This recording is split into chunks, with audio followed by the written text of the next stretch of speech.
Primeiro, obrigada, viu, Beth, por você estar aqui conosco de novo, né? Agora virtual. Obrigada por ter aceito o convite, tá? A doutora Elizabeth Zimmermann, ela é psicóloga formada pela USP, licenciada em dança moderna pela Universidade Federal da Bahia, mestre e doutora em saúde mental pela Unicamp, analista junguiana pelo Instituto de Zurique, livre docente do Instituto de Artes da Unicamp e atualmente diretora de ensino do Instituto de Psicologia Analítica de Campinas, tá? E fundadora também desse instituto, né, Beth? Sim. É fundadora Fica à da vontade. Da JB e do JB IPAC. também. Mas eu sempre acho que é tanta coisa para colocar nos currículos, que aí eu achei Mas que aí eu você sou... vai falando com a gente aí, tá? Vai contando um pouco mais de você. Obrigada, é uma honra para a gente ter você aqui, tá? Fica à Obrigada. vontade. Então, aí vai ser que, como eu falei, você pode falar até às 5h10, e aí a gente abre para 20, 30 minutos de conversa, tá bom? É sempre uma responsabilidade ficar para o fim, né? Porque as pessoas já estão meio cansadas e aí a gente tem que fazer elas ficarem interessadas. Eu vou fazer o possível, mostrar alguns desenhos. Depois da apresentação do Luiz, fica difícil, né? A gente competir com alguns desenhos que são de imaginação ativa, né? Eu gostei muito da apresentação de todos, mas eu fiquei bastante sensibilizada pela apresentação do Luiz, com as pinturas dele, com a referência ao Kandinsky, e foi muito, muito rico. Ele falou uma coisa que eu quase quis falar naquela hora, que ele disse que ele não mistura, né, o trabalho artístico dele com o trabalho terapêutico, né? E realmente eu entendo isso para uma pessoa que é artista. E eu dou aula no Instituto de Artes, e os artistas, eles não têm esse compromisso de ter que entender, de dar um sentido, assim, vamos dizer, de interpretar ou de contribuir com a autorregulação da psique deles através da pintura. Não é a arte para o artista, não é um tratamento, né? Apesar de ser psicoterapêutico e resolver algumas questões, mas a arte é um processo, vamos dizer, é um complexo criador, né? É algo que o objetivo não é curar.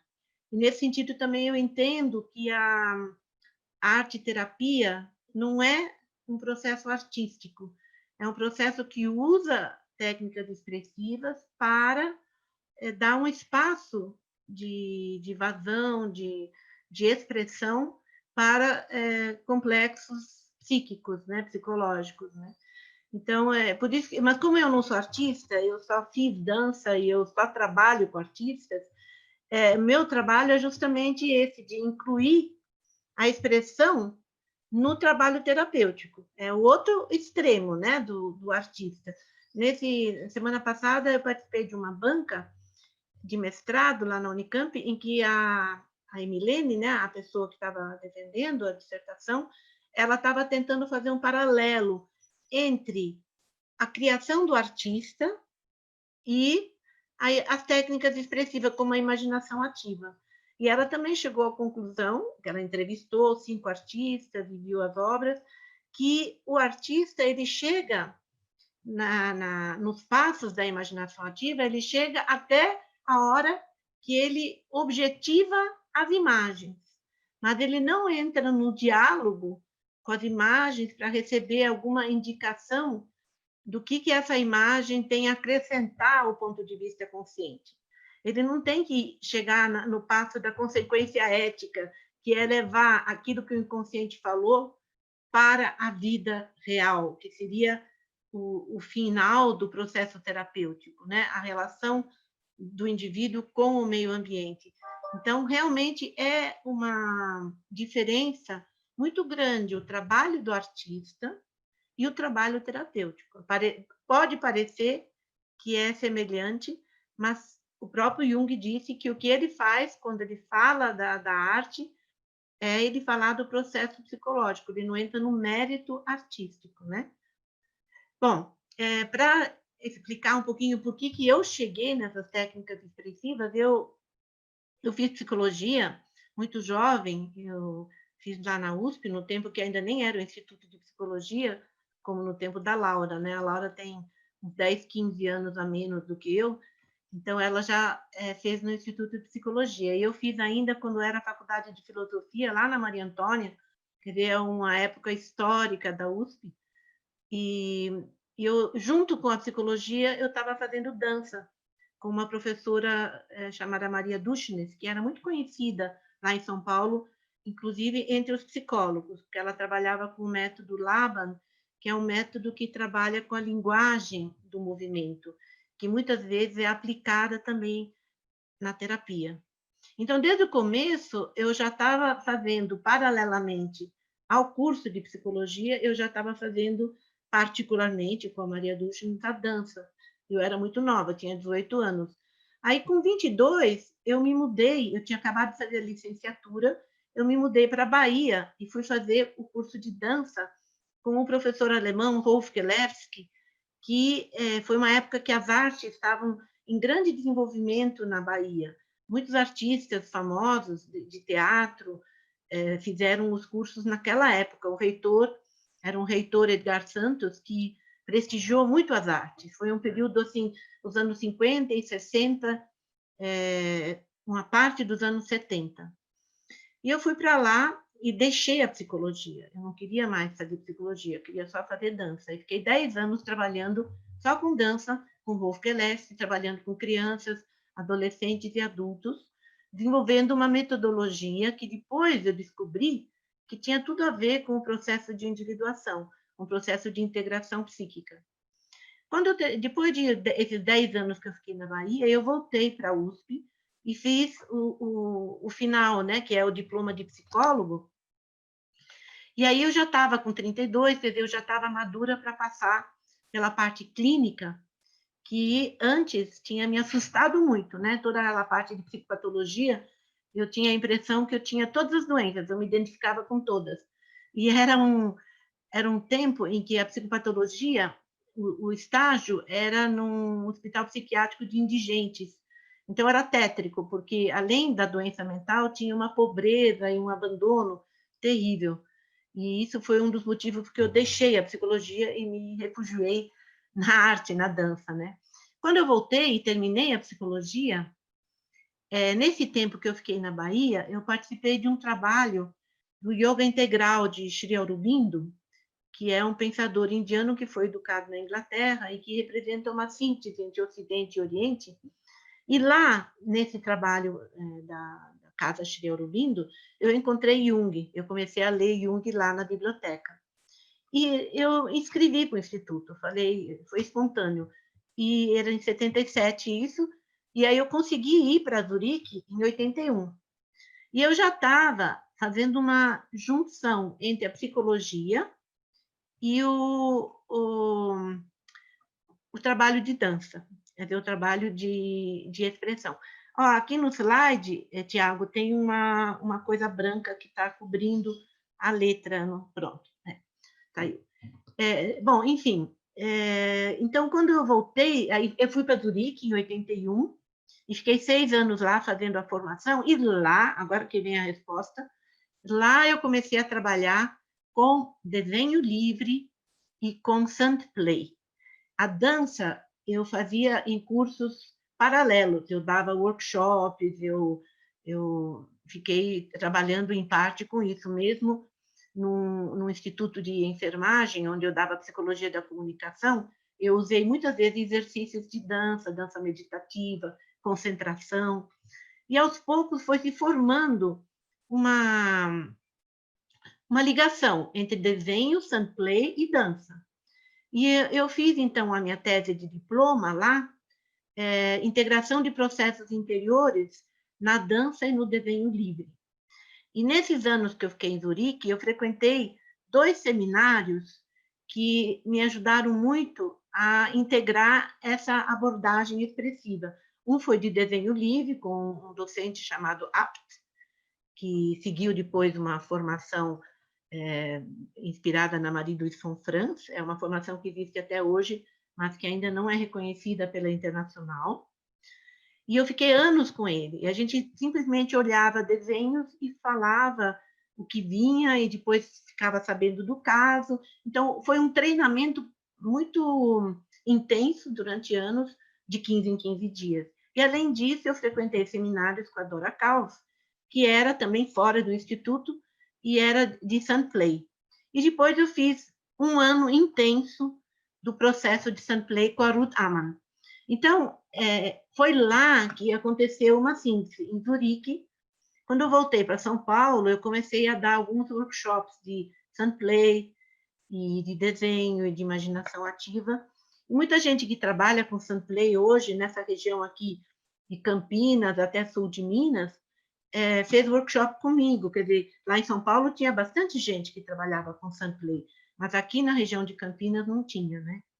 E aí os anos foram passando, e os anos passam muito depressa, quando a gente vê, passaram 30 e tantos anos, né? E eu, em 2001, quando começou a formação aqui no IPAC, eu também passei no concurso da Unicamp, no Instituto de Arte. E lá eu comecei a dar workshops em que eu juntava a imaginação ativa com teoria junguiana, com processos de criação. Então, a minha vida, desde que eu fui para Zurique, foi encaminhada para trabalhar com essas abordagens expressivas. Então, por isso que eu também dou outras aulas e outros seminários, mas assim, a minha vivência mais intensa foi no desenho, na imaginação ativa e na dança. Então, aqui eu vou começar a falar dos slides. A abordagem terapêutica da análise junguiana inclui, então, além da interpretação simbólica dos sonhos e das imagens interiores, que podem ser objetivados através de várias técnicas expressivas não verbais, como a imaginação ativa, o desenho livre, a dança criativa e meditativa, inclui também o jogo na areia e os contos de fada. É outra atividade que eu também desenvolvo com bastante intensidade, que é a relação com os contos de fada. A análise verbal é associada a essas técnicas, essas modalidades, que em parte são metodologias e não só técnicas, que compreendem uma maneira de abordar o paciente, né? Uma maneira não interpretativa, muitas vezes, para interpretar mais adiante, favorecendo a elaboração das experiências vividas, dos conflitos e dificuldades pessoais. Então, aqui eu iria falar da imaginação ativa, ainda está a palavra workshop, mas é o seminário, o simpósio. Então, eu não vou falar muito de contos de fada, só um pouco. Pode passar. Bom, uma coisa importante... Não, você pulou. Volta. Isso. Uma coisa importante é que o processo de individuação de Jung, assim como o processo dele no Livro Vermelho, pressupõe um processo... Escuta, tinha uma coisa de criatividade, não tinha? Deixa eu ver. Volta, esse é o segundo que veio depois do primeiro? Aqui, ele está pulando, viu? A criatividade ocupa o centro da psicologia de Jung. Então, é muito importante que o processo de individuação seja visto também como um processo criativo, porque é baseado muitas vezes em imagens, né? Nos sonhos, na imaginação ativa, no Saint-Play. Então, o próprio processo do Livro Vermelho foi um processo eminentemente criativo, né? Então, é muito importante, isso eu acho que diferencia, em grande parte, a abordagem junguiana da psicanálise, além de o inconsciente não ser apenas pessoal e ser coletivo, arquetípico, mas tem essa questão da individuação e da própria psicologia de Jung ter como centro um impulso criativo. Quer dizer, para o Jung, havia um instinto criativo. Ele pressupõe vários instintos, não só o sexual ou a fome, mas ele fala da criatividade, da criação, ele fala da reflexão, ele fala do movimento. Então, são impulsos que estão no centro da psicologia analítica.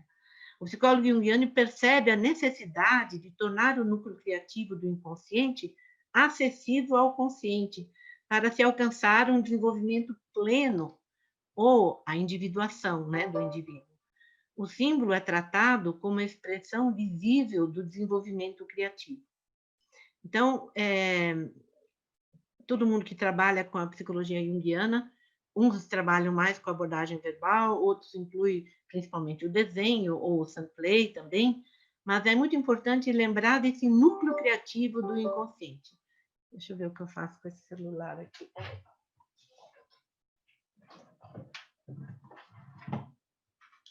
Bom, pode passar.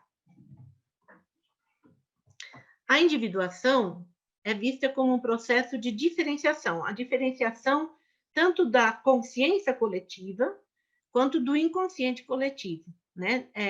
A especificidade e a singularidade de uma pessoa deve se manifestar durante o processo de individuação, ao mesmo tempo que a torna próxima dos outros seres humanos. Então, isso é uma característica da abordagem junguiana, que não é, o processo de individuação não é solitário, ele é em contato com o mundo.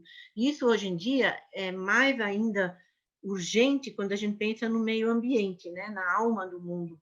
Quer dizer, nós estamos vivendo um momento em que a relação com o ambiente, a natureza, deveria ocupar um espaço muito maior do que tem ocupado na psicologia. E nós temos hoje uma disciplina que chama ecopsicologia, e que nós temos, então, estudado e observado como é importante a ecologia interior, quer dizer, os nossos motivos, os nossos impulsos, e a ecologia exterior, quer dizer, a relação com o mundo. É um sistema único, nós fazemos parte do mundo, nós fazemos parte do meio ambiente.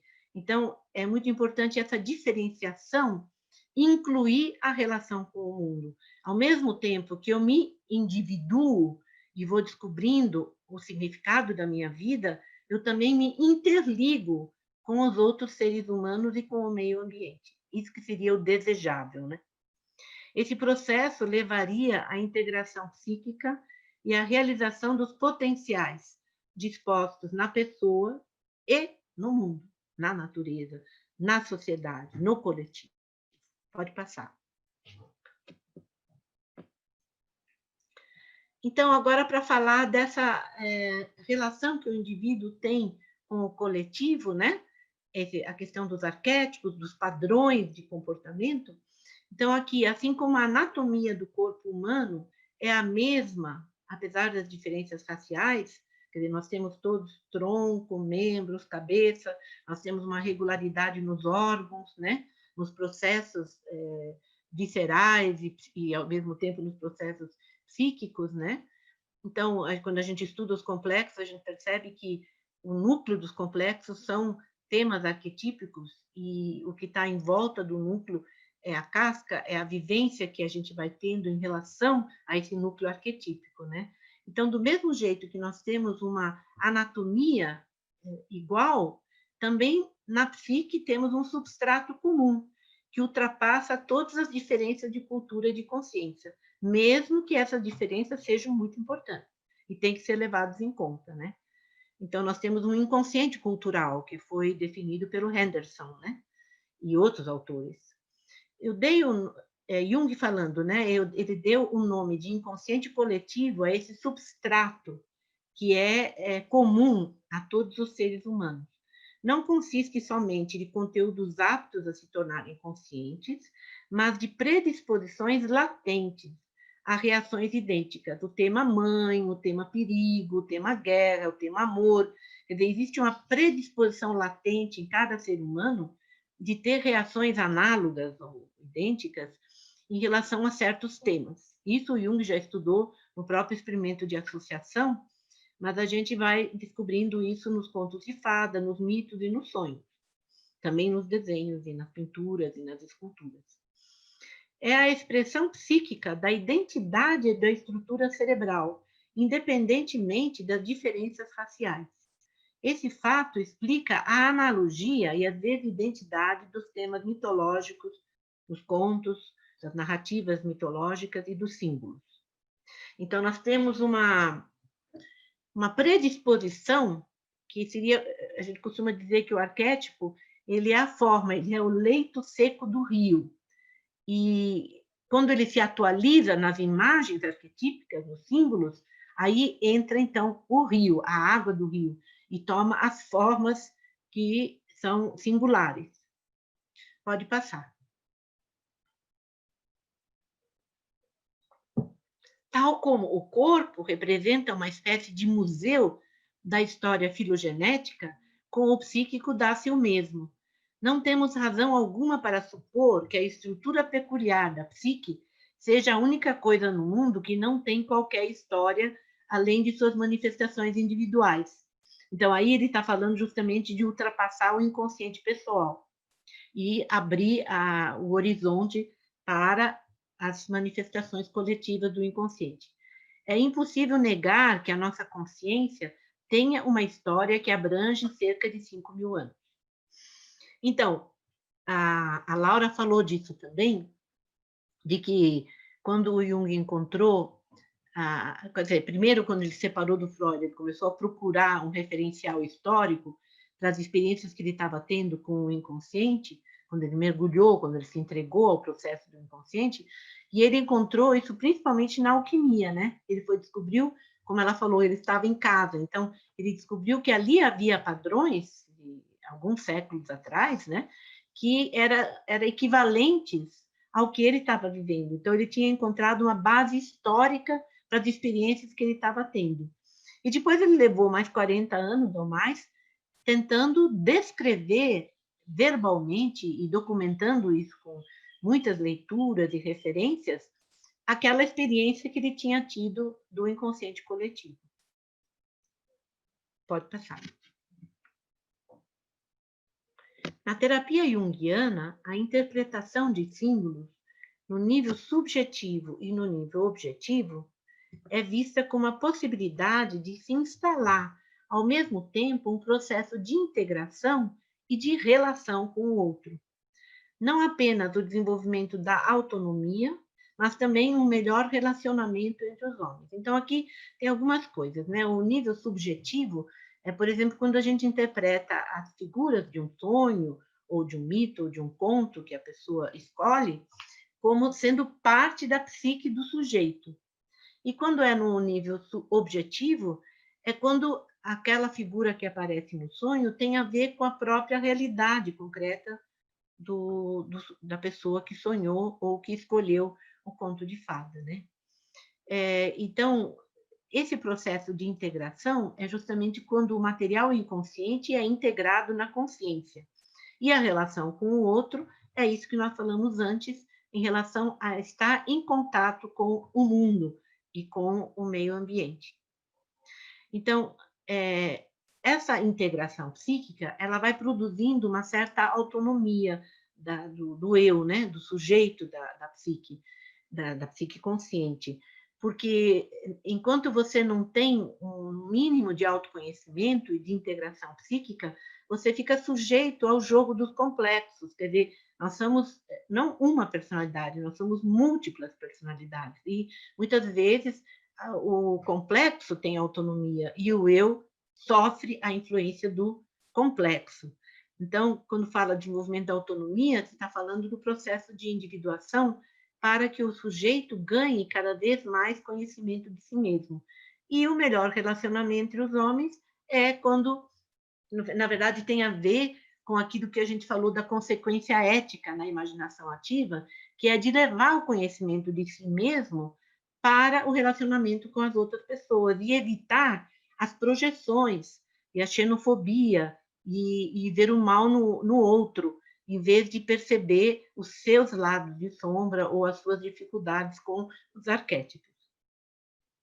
Pode passar.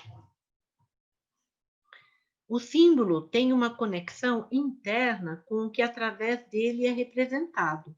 Isso é muito importante entender que o símbolo é uma representação.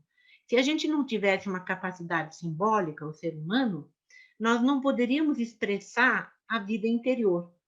Então, o sonho é uma representação, as narrativas são, todas as artes, na verdade, são um processo de representação simbólica, né? Porque toda a linguagem, de início, é uma representação simbólica, que depois se codifica e se transforma em sinais. Então, essa conexão interna, ela garante a intensidade de seu valor subjetivo. Isso é muito importante, a carga de sentido nessa representação. Então, por que certas imagens nos mobilizam e outras não? Então, isso tem a ver com a nossa conexão interna com o símbolo. A parte que a gente nem conhece ainda, ou conhece em parte, se interliga com aquela representação, com aquela pintura, com aquela música ou com aquela narrativa. Então, a carga de valor, a carga de sentido que uma imagem, uma música, uma história tem para nós, tem a ver com essa conexão interna que a gente tem com a representação. Então, toda vez que eu vou no museu, ou toda vez que eu ouço um concerto, há um processo ativo em que acontece uma conexão interna com aquilo que está sendo representado ou apresentado. É nisso que o símbolo se distingue do sinal, que o sinal acaba sendo uma convenção. Sinais são representantes que não possuem um excedente de significado, enquanto que o símbolo ele está sempre com um excedente de significado. A gente nunca exaure o símbolo. E quando a gente exaure, ele se tornou um sinal. Então, é muito importante a gente saber isso que a Laura também disse, que um processo terapêutico da mesma pessoa, com outro terapeuta, poderia ter todo um outro encaminhamento, justamente porque os símbolos não são fechados, né? São polissêmicos. Então, existe um excedente, aquilo que um terapeuta trabalha pode não ser aquilo que o outro trabalha. E a relação que o paciente desenvolve com o terapeuta, a transferência e a relação toda, pode ser completamente diferente do que ela desenvolveria com outro terapeuta, né? Então, os símbolos são realmente um manancial, um carreador de energia, eles trazem a energia que vai definir a intensidade do valor subjetivo. Quer dizer, o tanto de energia investido num símbolo é o seu valor, é o valor subjetivo daquela representação. Se vocês tiverem dúvidas, podem interromper. Pode passar.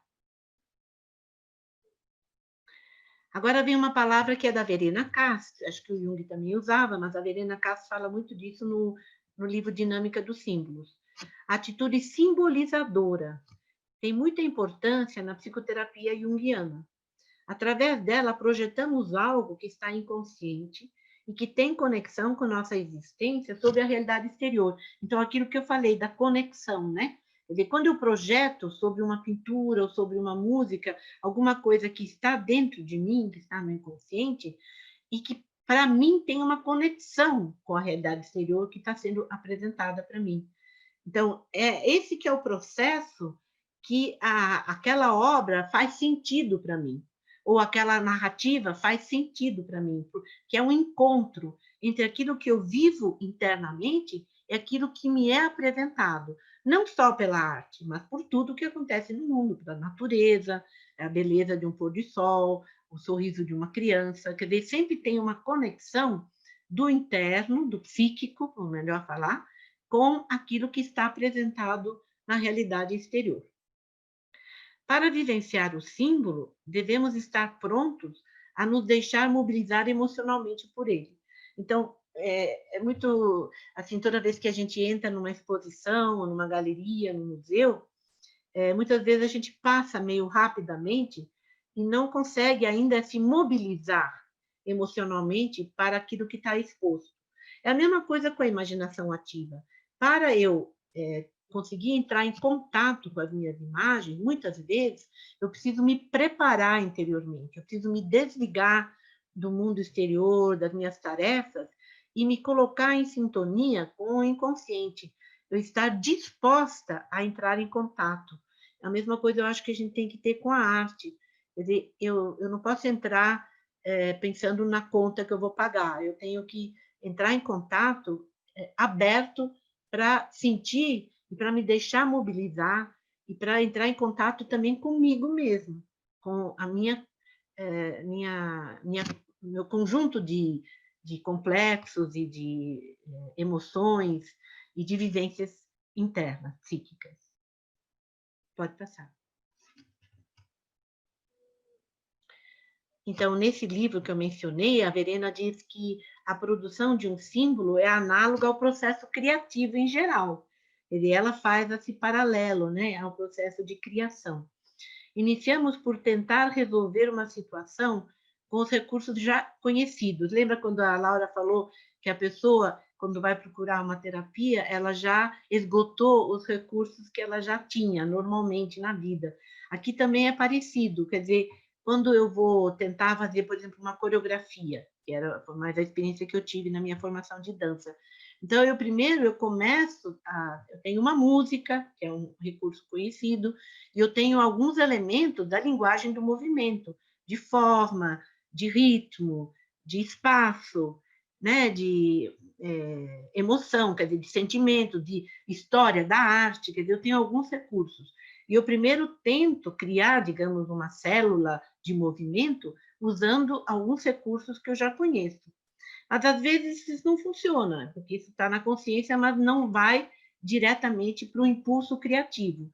Então, nesse momento que nada parece dar certo, instala-se um período de incubação. A gente não consegue mais controlar a situação. E a concentração também parece que fica alterada. Ficamos irritados, ficamos frustrados, e nesse momento da frustração, é comum as fantasias começarem a proliferar. Então, começa a vir associações. Repentinamente, vem uma solução, um insight, que se torna acessível ao consciente na forma de um símbolo ou de uma imagem simbólica, e que desenvolve, como a Laura também falou, um enredo. Quer dizer, a imagem inicial ela vai se transformando, porque a psique é dinâmica, e aos poucos vai se formando um enredo. O processo criativo consiste numa ativação inconsciente da dimensão arquetípica e de sua elaboração consciente na obra criada. Então, aí, a gente tem que tomar cuidado com essa palavra elaboração consciente, porque o artista nem sempre é consciente do que ele está criando. Mas depois que ele criou, às vezes, ele se debruça sobre a obra e vai adquirindo alguma consciência. Mas isso não é necessário, isso não é o pressuposto da criação artística. Isso é o pressuposto do trabalho terapêutico com técnicas expressivas. O diálogo com aquilo que o inconsciente nos apresentou. Por exemplo, na imaginação ativa, depois que aconteceu o enredo, a pessoa objetiva, ela faz um desenho, ou ela pinta, ou ela dança, ou ela faz uma pequena escultura, e aí ela dialoga com essa objetivação. Ela pergunta: o que você tem para me dizer? E aquilo é um processo real, tão real quanto a realidade concreta. Então, vem uma resposta. Mesmo que a resposta seja minha mesma, eu que perguntei, vou receber uma resposta. E aí, essa informação que o inconsciente me passou, eu vou levar depois para a vida. E é isso que ele chama de consequência ética. Quer dizer que eu integro essa informação para a minha vida, na minha vida. Então, essa elaboração consciente é própria do processo expressivo na psicoterapia, mas não é um pré-requisito para a obra do artista. E por isso que eu entendo bem o que o Luiz disse, que para ele as coisas não se misturam. Pode passar. O homem possui muitas coisas que ele nunca adquiriu, quer dizer, que são pressupostos dentro dele, que ele herdou, entre aspas, dos antepassados. Quer dizer, como isso se transmite, até hoje não se sabe. Possivelmente, as neurociências têm algumas respostas, mas o problema é que nem sempre as neurociências dialogam com os terapeutas que trabalham com processos criativos. Ainda é uma coisa separada, né? Então, fica uma coisa cerebral. Mas se o Jung, na época, tivesse o acesso ao que as neurociências sabem hoje, ele possivelmente teria tido um pouco mais de explicação para essa transmissão dos padrões arquetípicos. Por enquanto, nós também não sabemos. O que nós sabemos é que a gente não nasce uma tábula rasa. Nós não nascemos uma tábula rasa. Aí faltou alguma coisa, apenas nasceu inconsciente. Aí está faltando alguma formulação. Quando a gente... sim, é isso. Quando a gente nasce inconsciente. A gente ainda está dentro do Uroboros, quer dizer, não existe consciência ainda, né? A gente nasce com pressupostos, mas a gente não tem consciência deles. A gente traz consigo sistemas organizados que estão prontos a funcionar numa forma especificamente humana, quer dizer, vão se atualizando sistemas. Isso a gente vê muito quando o Piaget fala do desenvolvimento da inteligência, né? Mas tem sistemas que já são pressupostos, pelo menos para algumas linhas de psicologia. Isso se deve, segundo Jung, a milhões de anos de desenvolvimento humano. Então, existem potenciais, existem pressupostos que vão se atualizar ou não, a depender de como a vida do indivíduo e do coletivo se atualiza, né? Como que isso vem para a consciência, né? Como essa interação de consciente e inconsciente vai se dar. Tem muito a ver com os pais dão oportunidades para as crianças atualizarem os sistemas inconscientes, né? Por exemplo, uma educação muito rígida não vai permitir que a imaginação e os símbolos possam se atualizar tanto quanto uma educação mais aberta, que fala de imagens, que fala de narrativas, que fala da natureza, que fala também de lendas e de talvez também da relação com a religião. Então, os sistemas eles vão se atualizar em relação ao que o mundo e a vida consciente vai permitindo, né? Da mesma forma como o instinto dos pássaros de migração e a construção do ninho nunca foram aprendidos ou adquiridos individualmente pelos pássaros, também o homem traz do berço o plano básico de sua natureza, não apenas da sua natureza individual, mas da sua natureza coletiva. Então, nós temos que prestar atenção também qual é esse plano para o coletivo. Nós sabemos que hoje nós estamos vivendo uma grande crise no coletivo e o individual sofre com isso. Mas, assim, tem muita gente que só quer que, depois da pandemia, tudo volte ao normal. Mas a pandemia deveria ter produzido em nós uma mudança interior, uma mudança coletiva, em que a solidariedade, a busca por uma justiça social e a busca por um cuidado com a natureza, com o meio ambiente, pudesse ser mais desenvolvido, mas a gente continua, em grande parte, só buscando o progresso, o lucro, o dinheiro e, vamos dizer, o sucesso, né, na sociedade. Quer dizer, isso, a meu ver, é um grande problema da nossa época, que se não for tratado, se não for sanado, a humanidade vai sofrer uma possível extinção, né? Então, é muito importante sabermos quais são as tarefas no coletivo hoje e, através do nosso desenvolvimento individual, contribuir para que essas tarefas sejam adquiridas, alcançadas no nosso momento. Pelo menos é o que mais me toca e mais me aflige nesse momento, é perceber que o ser humano precisa urgentemente de uma mudança de consciência. E eu pensei que isso ia acontecer, mas agora eu tenho visto que a maior parte das pessoas ou dos grupos estão falando de uma volta à economia, de uma volta ao normal, de uma volta ao poder consumir e a viver como viviam antes. E a gente não está se dando conta que essa pandemia é o resultado de uma maneira de viver unilateral e que já começou há muito tempo, há muito tempo. O Jung já falava nisso, né? Ele dizia que o ser humano busca um sentido e uma integração que, se não for alcançada, nós vamos viver uma vida atomizada, uma vida de divisão e de extinção.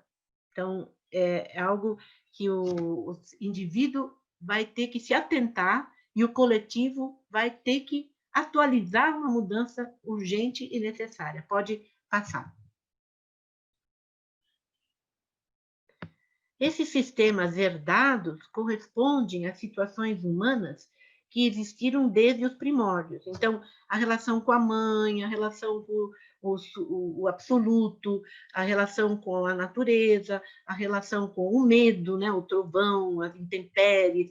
Quer dizer, no começo da humanidade, a psique estava toda projetada na natureza, no mundo exterior. Ainda não havia uma interiorização dos motivos psicológicos. Então, tudo era o deus do trovão, o totem, vamos dizer, a morte, né? O deus da morte. Isso ainda aparece nas lendas e nos contos, né? Então, quando eu falei aqui que esses sistemas correspondem a situações humanas que existiram desde os primórdios, é uma coisa que o homem arcaico ele ainda vive em nós, né? E a consciência individual experimenta essas coisas pela primeira vez, mas ela já existe há muito tempo, né? Mas não o sistema corporal e o inconsciente, quer dizer, o sistema corporal ele já tem uma memória, existe uma psique do corpo e uma psique inconsciente que não é a primeira vez que vai se manifestar. É o indivíduo que sente como se fosse a primeira vez. Então, para eles, só interessa o funcionamento habitual dos instintos, para eles, esses sistemas herdados. Só interessa o funcionamento habitual dos instintos, que já foram pré-formados de longa data. E aí ele denominou esse modelo instintivo, congênito e pré-existente como pattern of behavior, né? O arquétipo. Então, essa parte é muito importante de a gente pensar que são comportamentos primordiais e que eles se manifestam há milhares de anos. A gente sabe que já existiram vestígios humanos lá bem no norte, no nordeste do Brasil, há 20 mil anos. Já existem comprovações de rituais em relação aos mortos de milhares de anos atrás. Então, nós somos muito antigos, nós não somos de hoje, nós somos de um longo tempo atrás.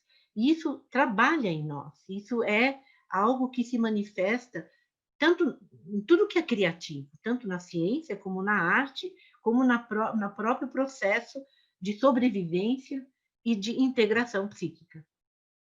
Pode ir adiante.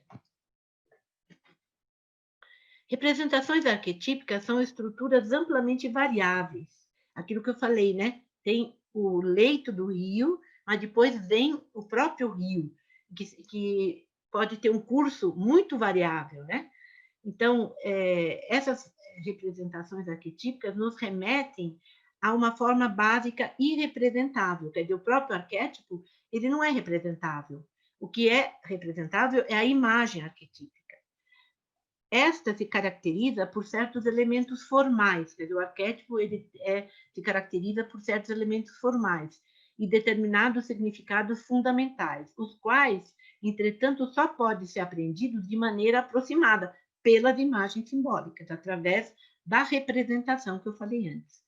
Essa apreensão se dá tanto por imagens simbólicas como por reações instintivas e corporais semelhantes. Então, ele sempre faz esse paralelo entre o instinto e o arquétipo. E ele fala de que são dois extremos. Os dois extremos têm a hereditariedade e têm a regularidade dos processos, tanto na formação de um ninho, na migração das aves, quanto na relação com o tema arquetípico, como a mãe, ou o amor, ou a guerra, ou a dor. Então, é muito importante entender que por trás das imagens simbólicas nós temos essas reações, como se diz, regulares, uma regularidade psíquica que se caracteriza tanto pelos instintos como pelos arquétipos e que vão estar presentes na representação, na arte ou na representação durante a psicoterapia, por exemplo, nos sonhos, ou no sunplay, ou no desenho livre. Pode passar.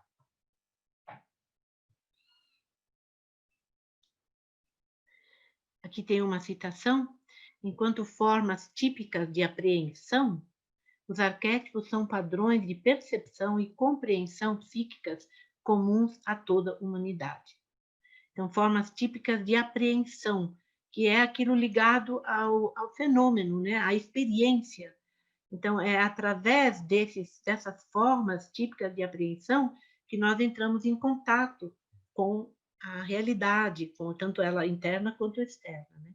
Esses padrões de percepção e compreensão psíquica que nos vêm através da psique objetiva, né? Da psique do inconsciente coletivo. Pode passar.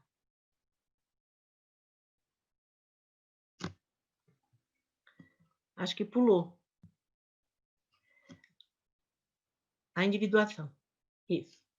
A individuação é um alvo, quer dizer, na verdade é uma hipótese de trabalho, né? Nós trabalhamos com essa hipótese de que há um processo de integração gradativo em que os potenciais são atualizados e em que aquilo que está predisposto em nós vai se integrando na consciência.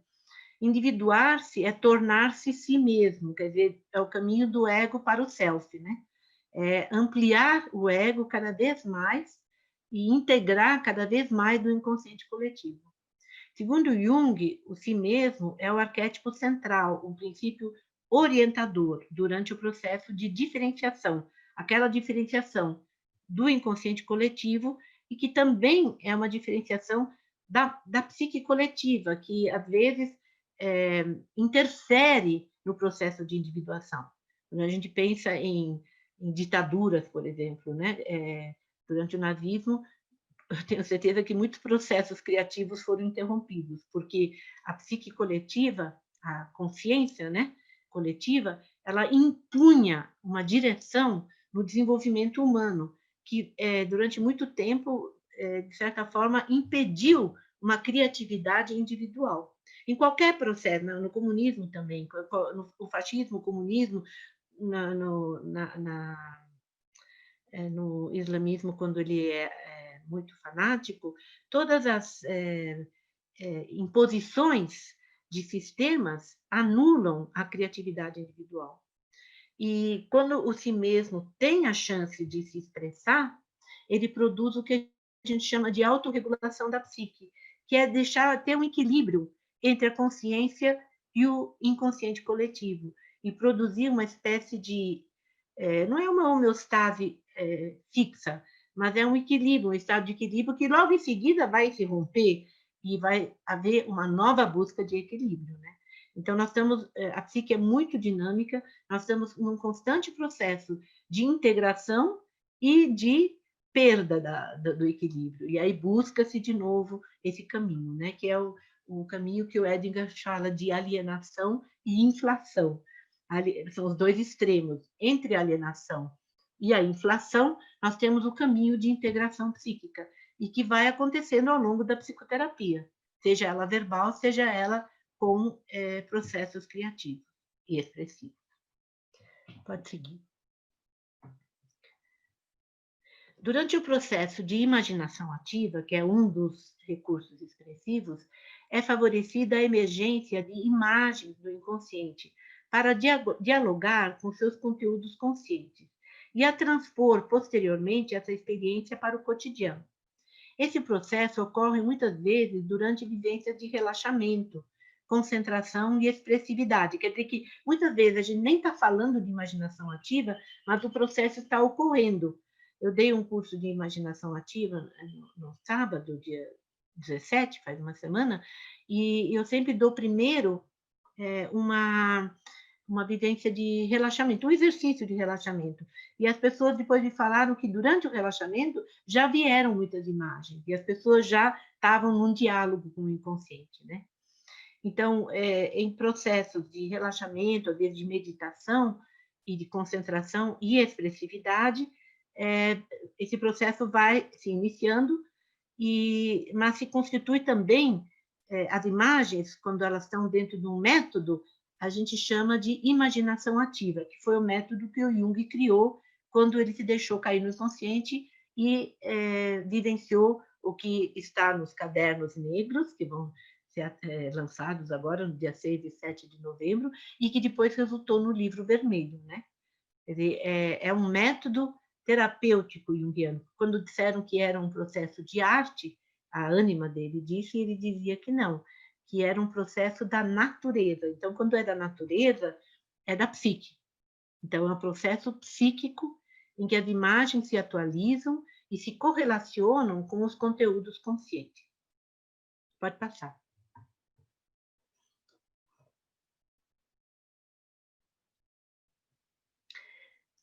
A imaginação, isso é uma fala da Verena Castro, desde sempre foi um espaço de liberdade, isso que ela diz, e que, em princípio, não pode ser tirado de ninguém, quer dizer, mesmo que a gente esteja preso, que a gente esteja doente, as imagens, elas estão à disposição da psique.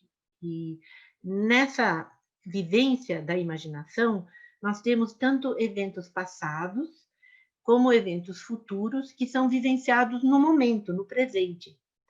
Por outro lado, o espaço vivencial torna-se, na imaginação, uma realidade simbólica, deixa de ser apenas um mundo concreto, mas se torna uma realidade simbólica, um espaço intermediário entre o mundo interno e o mundo externo. Para que a imaginação seja útil, quer dizer, possa servir ao processo de integração psíquica do ser humano, ela deverá estar sempre conectada ao mundo real, ao mundo concreto, tanto quanto ao mundo psíquico. Da união fértil entre esses dois domínios pode nascer uma realidade que os transcende, que vai além do mundo concreto e do mundo psíquico e vai criando e ampliando novas possibilidades de vida. Quer dizer, é a função transcendente, né? Quando nós temos os aspectos polares ou a dinâmica dos opostos, há uma gestação, como no processo de criação artística também, há uma gestação. E essa gestação cria um terceiro elemento que ultrapassa as polaridades. E essa gestação, que no artista vai redundar numa obra de arte, para nós vai redundar em algum insight, em alguma percepção nova da nossa realidade, ampliando o nosso ponto de vista consciente. Que nós, de alguma forma, nós nos enriquecemos, houve uma amplificação do nosso ponto de vista consciente. Pode continuar. Bom, então, a gente está falando das imagens, na imaginação ativa, e aí eu digo que o trabalho prático com as imagens referidas dar-se-á através de recursos criativos, quer dizer, eu posso usar a dança, por exemplo, meditativa, que são exercícios de movimento lento e concentrados, ou eu posso usar o desenho livre, as narrativas, né, os contos de fada, eu também posso usar o jogo de areia, o sunplay, e, para mim, eles são vistos como modalidades da técnica da imaginação ativa, porque em todos esses recursos, primeiro, emergem imagens, e depois, ou ao mesmo tempo, acontece a objetivação, a linguagem expressiva.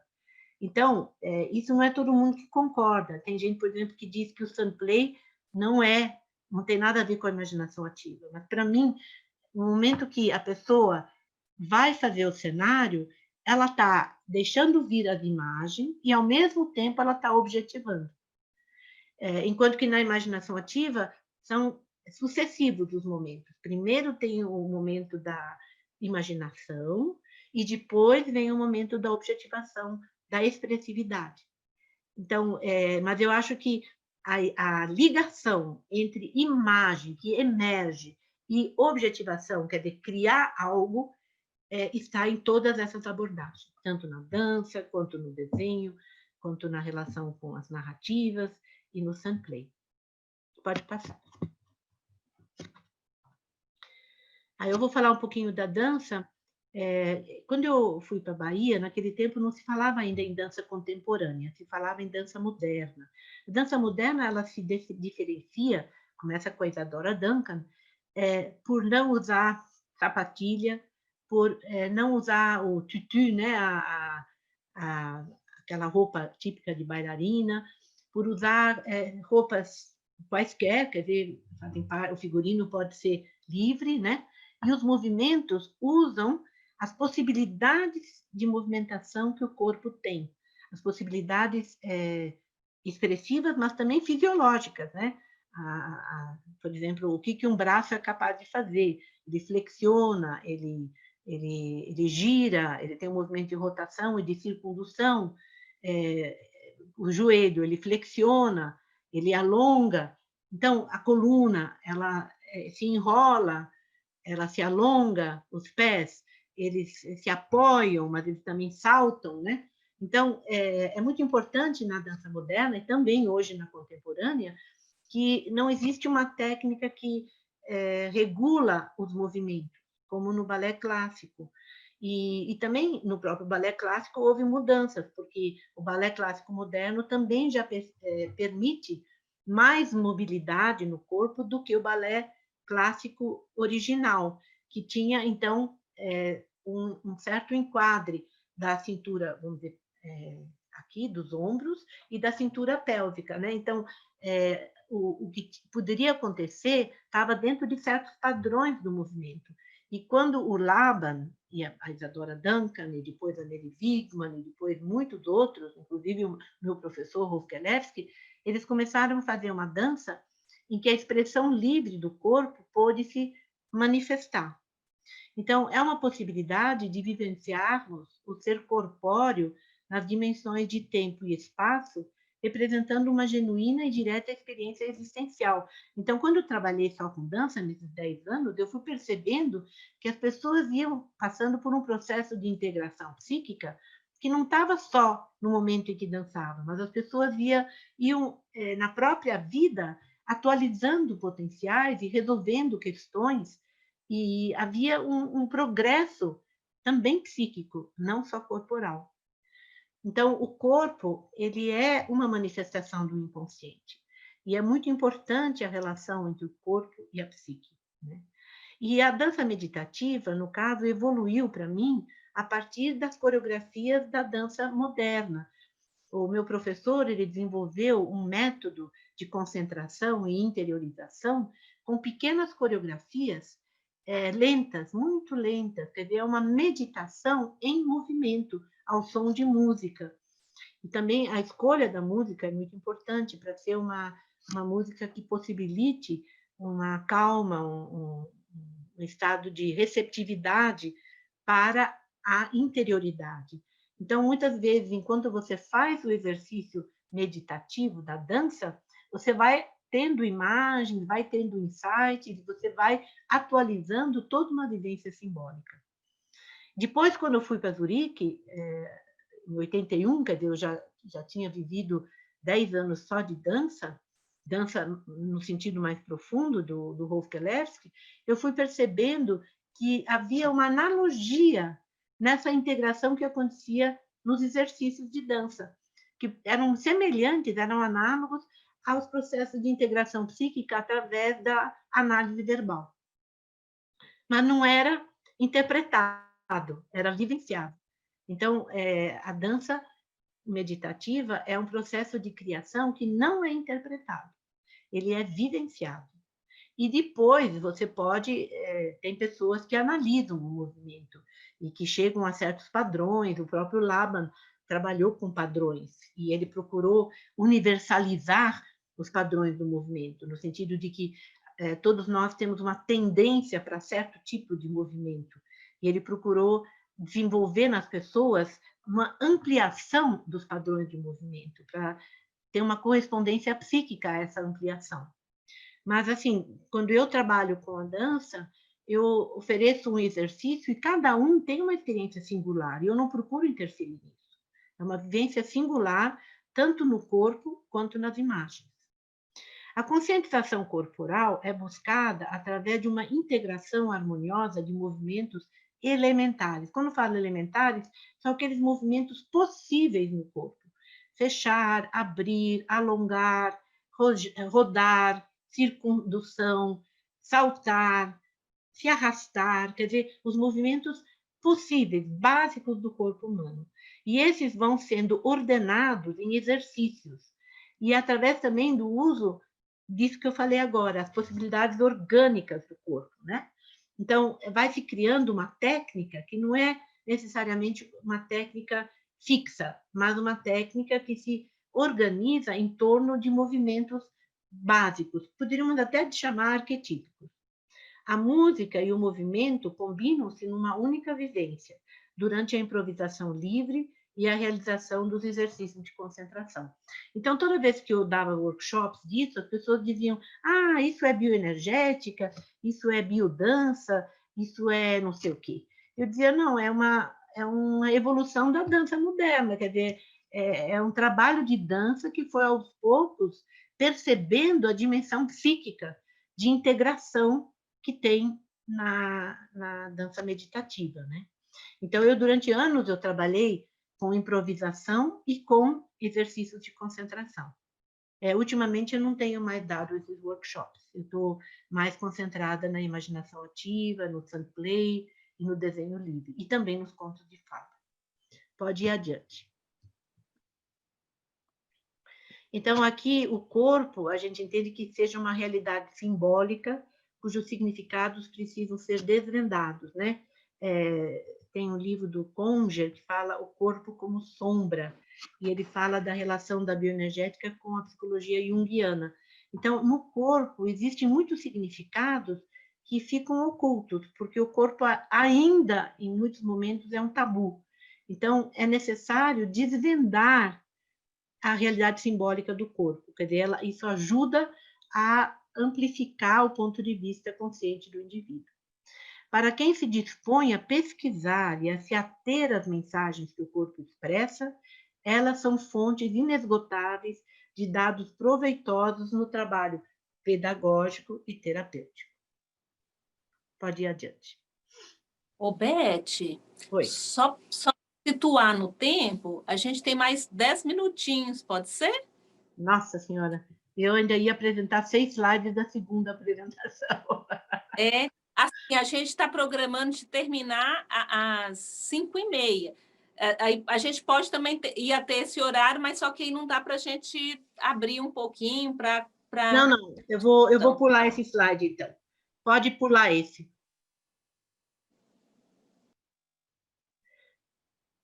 Pode pular também.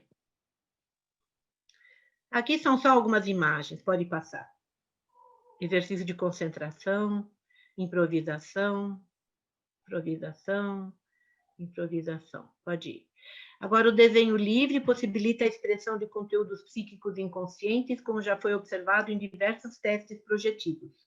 A objetivação dos conteúdos interiores através do desenho é vista como uma forma de estimular o diálogo do eu consciente com as imagens interiores consteladas no momento. Pode ir adiante. É mais comum, né? Aqui, imagens. Pode ir. Os contos de fada apresentam inicialmente uma situação simbólica que poderá ser entendida de acordo com o momento existencial de cada pessoa e que necessita de resolução, porque algum conflito ou falta estão instalados.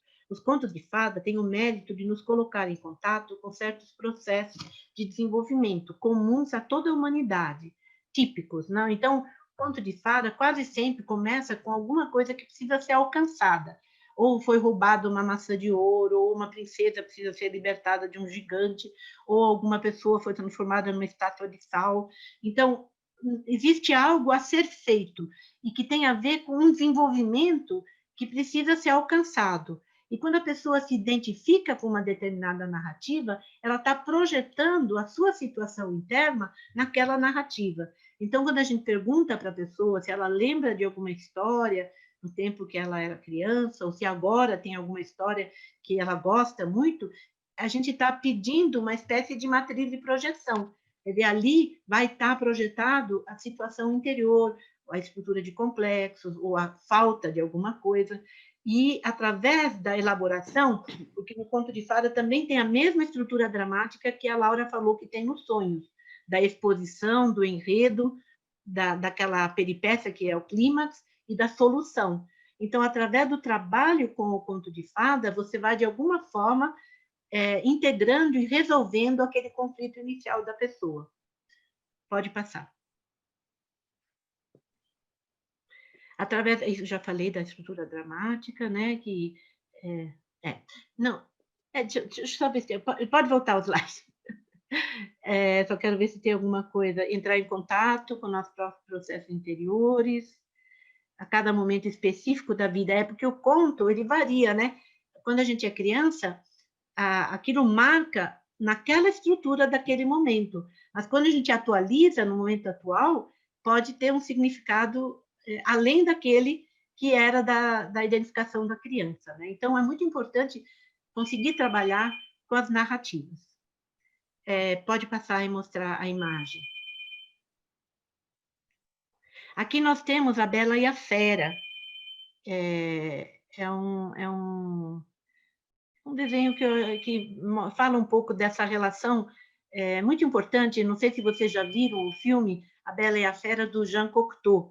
É um filme antigo, em branco e preto, que mostra como a relação entre a Bela e a Fera vai transformando os dois. Não é só a Fera que é transformada.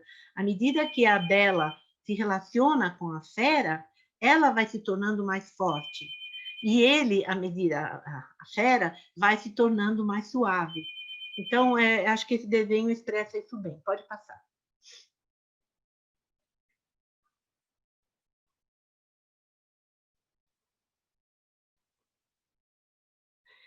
Aqui nós temos um desenho sobre as maçãs de ouro, o pássaro que roubava as maçãs de ouro. É um conto que eu não vou poder falar agora, senão não dá tempo, mas é um conto bem interessante porque ele se realiza em 3 etapas. Então, são 3 irmãos, são 3 conquistas, né? Ele tem que trazer o pássaro que roubou a maçã de ouro, ele tem que trazer o cavalo, o alazão, o cavalo branco, e ele tem que trazer a princesa. E aí os 2 irmãos mais velhos falham, e o mais jovem, que é em geral o mais ingênuo, acaba conseguindo trazer todas essas conquistas.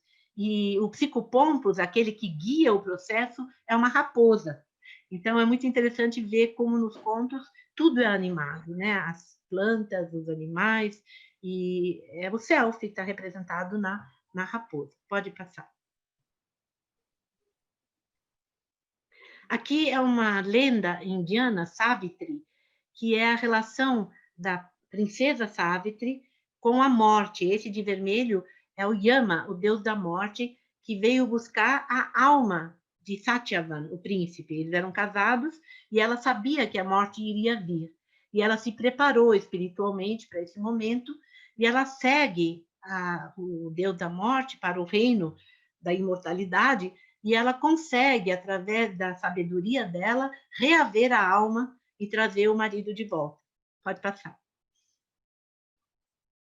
Bom, o Sunplay. Então, é um termo criado por Dora Kauf para diferenciar sua técnica da técnica do mundo de Margaret Lowenfeld.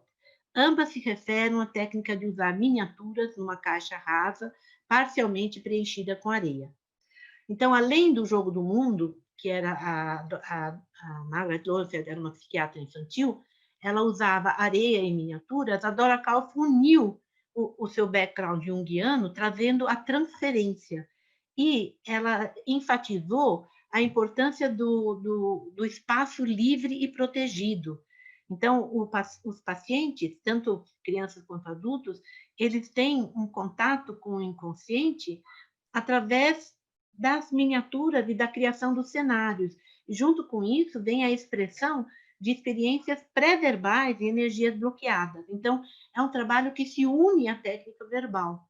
Então, você pode trabalhar... Antigamente tinha terapeuta só de Sunplay, mas hoje, em geral, quem é terapeuta de Sunplay também pratica a terapia verbal. E o mais importante é também que a mão, como representante do corpo, cria os cenários, não é a cabeça, não é o ego. Em geral, é o self que se expressa através das mãos e podendo usar também a areia seca e a areia molhada. Então, quando é seca, fica mais sutil, mais espiritual, e quando é molhado, você pode moldar e pode virar uma coisa mais tônica, né? Mais voltada para terreno, para o concreto do nosso mundo. Pode ir adiante. Então, aqui tem as dimensões, né, que essa bandeja de areia, ela corresponde ao ângulo de visão de uma pessoa, ela fica a uns 70 centímetros do chão, como se fosse uma mesa, e tem essas dimensões de 49 e 72 por 7 de profundidade, e em geral é pintada de azul por dentro, para que a gente possa projetar a água, ou às vezes até o céu, nesse fundo. E aí eu já falei das 2 caixas, que pode ser de areia seca e outra de areia úmida. Vocês veem que eu estou correndo agora, né? Então, vamos adiante. Então, esse setting da caixa de areia, que serve para construir cenários, ele tem à disposição uma grande variedade de figuras em miniatura, e elas representam uma amostra de tudo que existe no mundo natural e também sobrenatural, divindades, seres que não existem, vamos dizer, no mundo concreto. E a variedade e qualidade dessas miniaturas corresponde à escolha pessoal do analista, né? Então, nenhuma coleção é igual à outra. Então, tem uma história que coincide com o desenvolvimento pessoal e profissional do terapeuta. Pode passar. Em sua prática clínica, a Dora Kauf percebeu que o efeito dessa expressão era a ativação de energias regeneradoras e curativas, enfatizando a conexão entre o self inconsciente e o ego consciente, resultando na restauração do funcionamento natural da psique. Sua premissa básica era de que a psique pode ser estimulada a mover-se para a frente de uma maneira significativa e curativa. Então, além de ser uma ampliação de consciência, é também um processo curativo.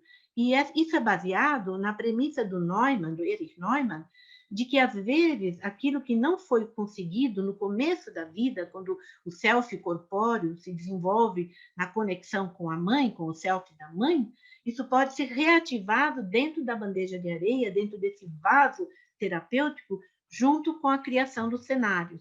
É como se houvesse uma regressão criativa para construir uma integração psíquica dentro do cenário. Pode continuar.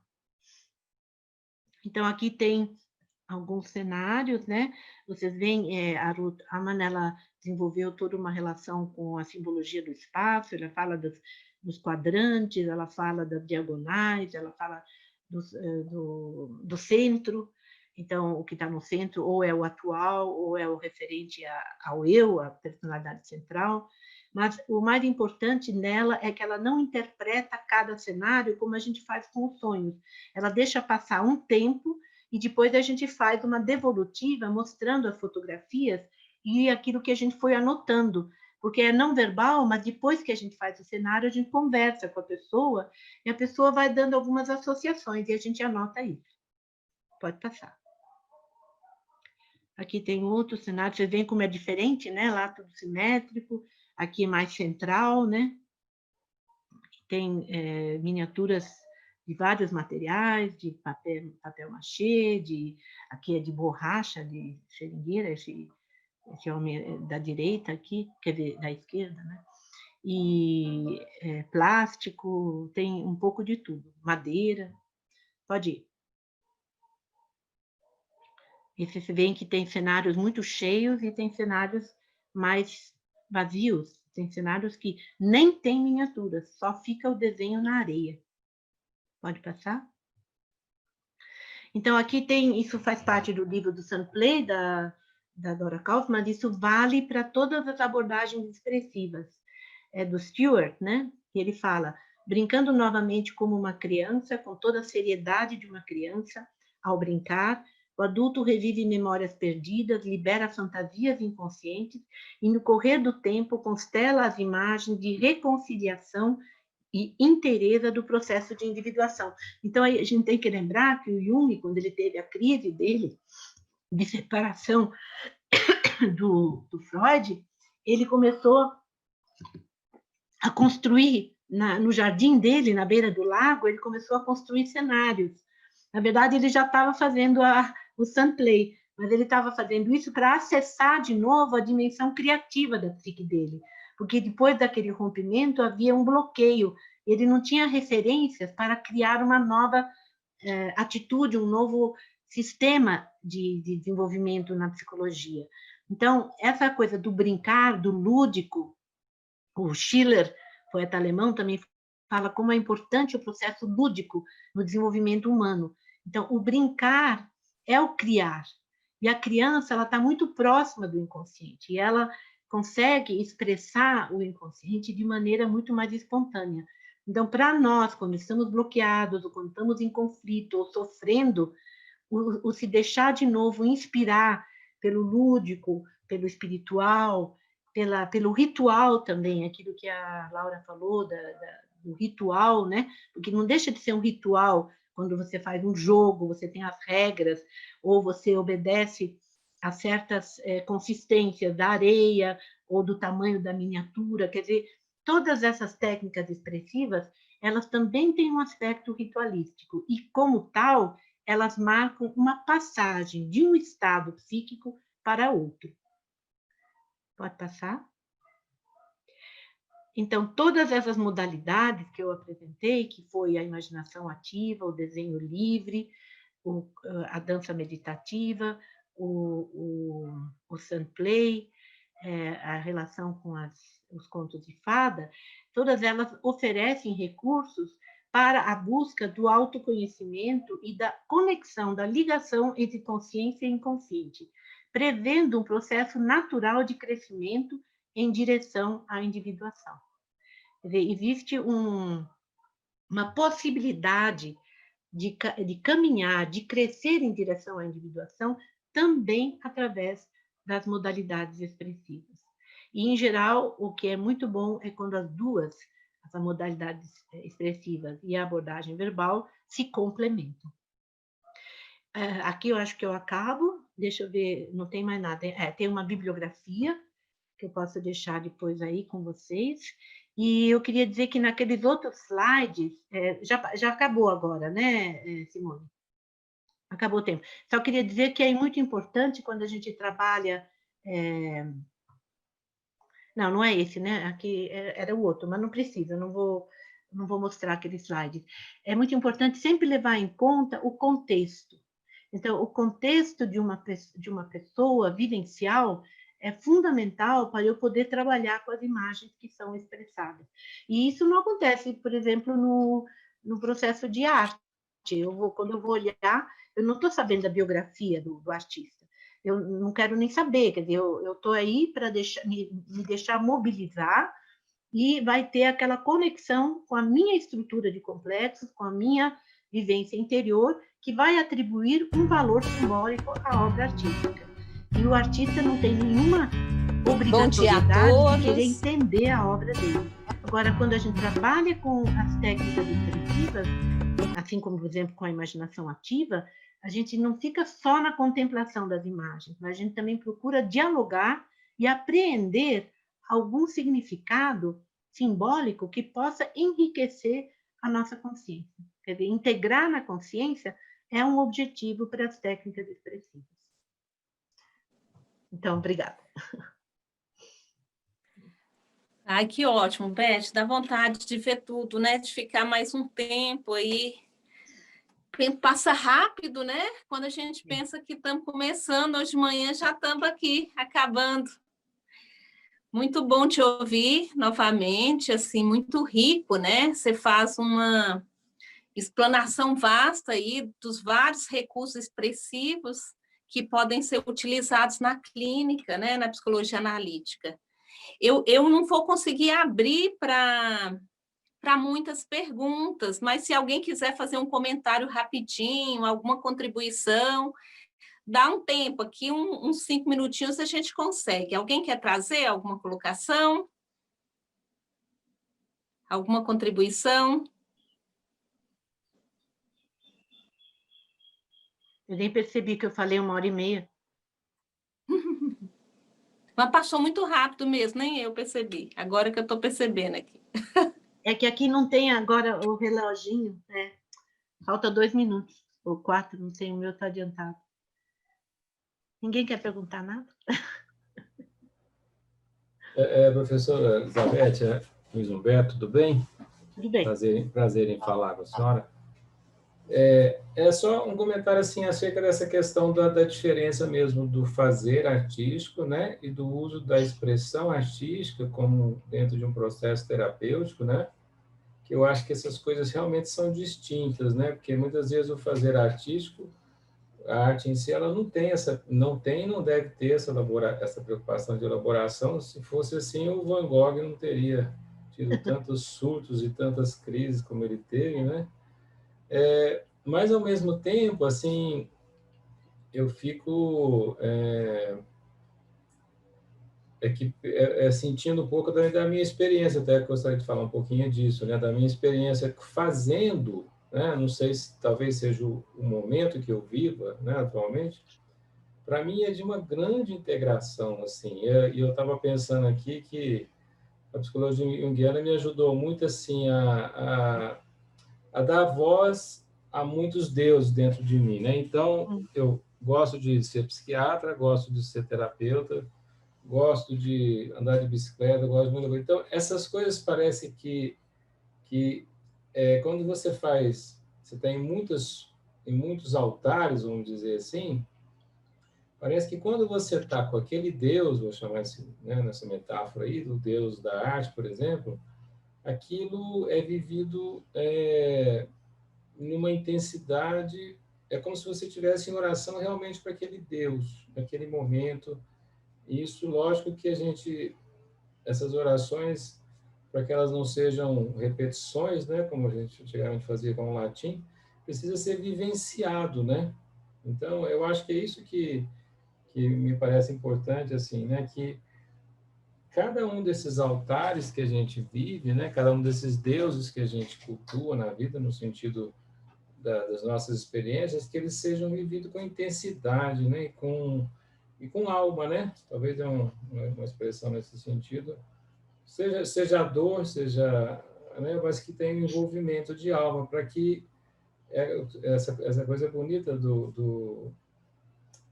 esqueci quem fala isso, mas se você não integra, você ou aliena ou infla, né? Ou você vive na inflação ou na Edinger. alienação. Edinger, isso. Então, era só um comentário nesse sentido. Não, mas é que eu de jeito nenhum disse que não era integrativo, quer dizer, a integração ocorre, e aí é individual, é singular, quer dizer, você ainda fez uma formação, quer dizer, você teve a etapa pré-formação, em que você era artista, e criava e não estava preocupado não sei se não estava preocupado, mas não era um objetivo interpretar. E depois você fez uma formação e, de alguma forma, isso estimulou o teu processo criativo de novo, mas eu tenho certeza que, tanto na primeira etapa quanto na segunda, houve vivência interior e houve integração. Eu só fico enfatizando porque a abordagem psicanalítica da arte contempla a obra artística como um sintoma, e para o Jung não é isso. Então, por isso que eu enfatizei tanto isso, que eu tive em várias bancas em que os processos criativos de artistas foram comparados com técnicas expressivas, e eu acho que isso não se deve fazer. E o próprio Jung também achava, né? Mas eu tenho certeza que, principalmente no seu caso, foi um processo de integração. Com certeza. Sim, sim. Obrigada. Legal, eu te agradeço. Está sem microfone. Simone? Microfone. Obrigada, Beth.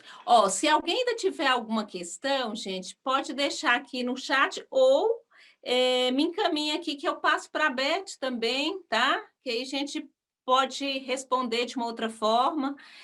Beth, muito obrigada pela sua disponibilidade, pela sua... É sempre bom te ouvir, né? Você fica esse tempo todo falando e a gente não vê o tempo passar, porque é muita coisa, né? E eu tenho certeza, assim, de que a gente sai mais nutrido, né? Hoje eu acho que foram muitas imagens, muitas informações, muitos lugares, né? Desde de manhã, passando por essa experiência mais estética, inicialmente aí com o Luiz, depois essa coisa mais logos, né? Do Tommy, do David, mas agora à tarde aqui com a Laura, né? Com toda elegância, inteligência, e você também com toda essa sabedoria. Então, acho que estamos todos muito bem servidos, né? Muito bem nutridos a nossa alma. E quero agradecer aqui o Espaço Criar, a Maria Augusta, que coordena o espaço, a Amanda, que fez o folder, que ajudou na divulgação, o Tiago aqui no suporte, e o Espaço Solares com a Célia, tá? O nosso espaço aí de promoção dessa especialização, desse curso. A gente avisa que estaremos começando uma nova turma de especialização em fevereiro de 2021. A gente vai estar divulgando, que a gente abre aí para inscrições de quem quiser continuar nesses estudos aqui. Tá bom? Muito obrigada. Eu acho que tem só uma mensagem aqui para a gente falar. O pessoal está agradecendo, pedindo o e-mail da Beth, eu vou deixar aqui para vocês, tá? Vou escrever aqui. Foi maravilhoso esse tempo precioso, foi muito enriquecedor para mim como aluna de graduação, parabéns a todos. Estou em Porto, e acompanhei lá em Portugal, e acompanhei tudo com muita alegria, pois após a pandemia, a distância... Olha que legal, né? A distância nos une ainda mais. Queridos, muito obrigada pela presença de todos, tá? Obrigada. E a gente vai compartilhar nos próximos encontros. Um abraço. Um abraço.